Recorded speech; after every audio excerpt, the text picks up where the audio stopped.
গণঅভ্যুত্থানের মাধ্যমে আমরা সংস্কার এনেছি, কিন্তু এই সংস্কার প্রক্রিয়া প্রতি পদে পদে বাধাগ্রস্ত হচ্ছে দুর্নীতিবাজ, দখলদার এবং চাঁদাবাজদের কারণে। এবার আমাদের মাঠে নামতে হবে দুর্নীতিবাজ এবং চাঁদাবাজদের বিরুদ্ধে। আজকে লিখে রাখেন, বাংলাদেশের সামনে একটি বড় আন্দোলন তৈরি হতে যাচ্ছে দুর্নীতির বিরুদ্ধে এবং চাঁদাবাজের বিরুদ্ধে। দুর্নীতি যারাই করবে, যদি এনসিপির লোকেরা করে, তার বিরুদ্ধে সাধারণ মানুষজন রাস্তায় নামবে। ফলে যারা দুর্নীতিবাজ, নানান দলের বিরুদ্ধে ভিতরে অনুপ্রবেশ করেছেন, তারা এখনই সাবধান হয়ে যান, হুঁশিয়ার হয়ে যান। আপনারা ভয় পাবেন না কোনো চাঁদাবাজকে, ভয় পাবেন না কোনো দুর্নীতিবাজকে, ভয় পাবেন না কোনো দখলদারকে।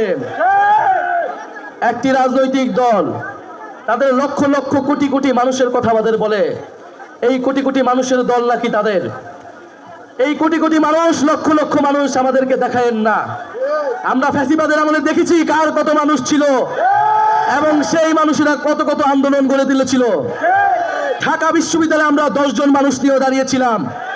বিশ্ববিদ্যালয়গুলোতে এই গণঅভ্যুত্থানে আপনারা মনে মনে 10 জন, 20 জন, 100 জন মানুষ নিয়ে আন্দোলন শুরু করা হয়েছিল। লক্ষ লক্ষ, হাজারে হাজারে মানুষ, আবাবিল পাখির মতো মানুষ এসে আমাদের সাথে রাজপথে দাঁড়িয়েছিল। ফলে মানুষের হিসাব আমাদেরকে দেখায়েন না।